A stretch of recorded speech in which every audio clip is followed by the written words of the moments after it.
എസ്ലോൺ സഭാപ്രസംഗി 9-ാം അധ്യായം 1 മുതൽ 18 വരെയുള്ള തിരുവചനങ്ങൾ.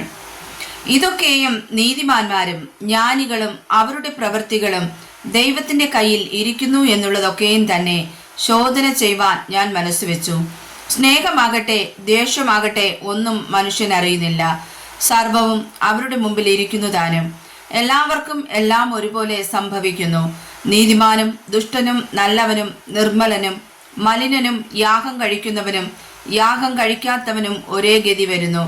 പാപിയും നല്ലവനും ആണ പേടിക്കുന്നവനും ആണ ഇടുന്നവനും ഒരുപോലെയാകുന്നു. എല്ലാവർക്കും ഒരേ ഗതി വരുന്നു എന്നുള്ളത് സൂര്യന്റെ കീഴിൽ നടക്കുന്ന എല്ലാറ്റിലും ഒരു തിന്മയാത്രേ. മനുഷ്യരുടെ ഹൃദയത്തിലും ദോഷം നിറഞ്ഞിരിക്കുന്നു. ജീവപര്യന്തം അവരുടെ ഹൃദയത്തിൽ ഭ്രാന്തുണ്ട്. അതിനുശേഷമോ അവർ മരിച്ചവരുടെ അടുക്കിലേക്ക് പോകുന്നു. ജീവിച്ചിരിക്കുന്നവരുടെ കൂട്ടത്തിൽ ഉള്ളവനൊക്കെയും പ്രത്യാശയുണ്ട്. ചത്ത സിംഹത്തേക്കാൾ ജീവനുള്ള നായി നല്ലതല്ലോ. ജീവിച്ചിരിക്കുന്നവർ തങ്ങൾ മരിക്കുമെന്നറിയുന്നു, മരിച്ചവരോ ഒന്നും അറിയുന്നില്ല. മേലാൽ അവർക്ക് ഒരു പ്രതിഫലവുമില്ല. അവരെ ഓർമ്മ വിട്ടുപോകുന്നുവല്ലോ. അവരുടെ സ്നേഹവും ദേഷ്യവും അസൂയയും നശിച്ചുപോയി. സൂര്യനു കീഴെ നടക്കുന്ന യാതൊന്നിലും അവർക്കിനി ഒരിക്കലും ഓഹരിയില്ല. നീ ചെന്ന് സന്തോഷത്തോടു കൂടെ അപ്പം തിന്നുക, ആനന്ദ ഹൃദയത്തോടെ വീഞ്ഞു കുടിക്കാം. ദൈവം നിന്റെ പ്രവൃത്തികളിൽ പ്രസാദിച്ചിരിക്കുന്നുവല്ലോ. നിന്റെ വസ്ത്രം എല്ലായ്പ്പോഴും വെള്ളയായിരിക്കട്ടെ, നിന്റെ തലയിൽ എണ്ണ കുറയാതിരിക്കട്ടെ. സൂര്യനു കീഴെ അവൻ നിനക്ക് നൽകിയിരിക്കുന്ന മായയായുള്ള ആയുഷ്കാലത്തൊക്കെയും നീ സ്നേഹിക്കുന്ന ഭാര്യയോടുകൂടെ മായയായുള്ള നിന്റെ ആയുഷ്കാലമെല്ലാം സുഖിച്ചുകൊള്ളുക. അതല്ലോ ഈ ആയുസ്സിലും സൂര്യന്റെ കീഴിൽ നീ ചെയ്യുന്ന പ്രയത്നത്തിലും നിനക്കുള്ള ഓഹരി. ചെയ്യുവാൻ നിനക്ക് സംഗതി വരുന്നതൊക്കെയും ശക്തിയോടെ ചെയ്യുക.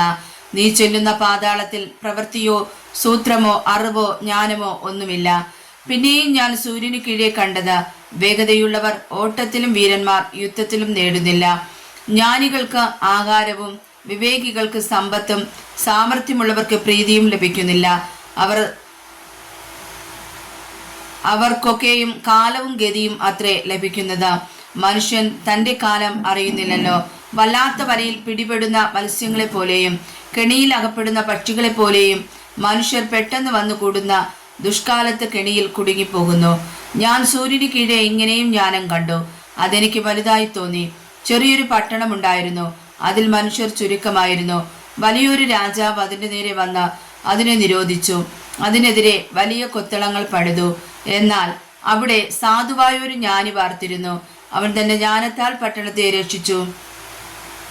എങ്കിലും ആ സാധു മനുഷ്യനെ ആരും ഓർത്തില്ല. ജ്ഞാനം ബലത്തേക്കാൾ നല്ലത് തന്നെ.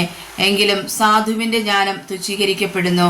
അവന്റെ വാക്കാരും കൂട്ടാക്കുന്നതുമില്ല എന്ന് ഞാൻ പറഞ്ഞു.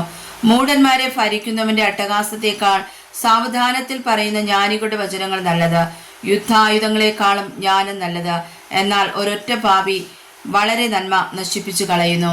വായിച്ചതായ തിരുവചനങ്ങളാൽ കർത്താവ് നമ്മെ അനുഗ്രഹിക്കുമാറാകട്ടെ. ആമേൻ.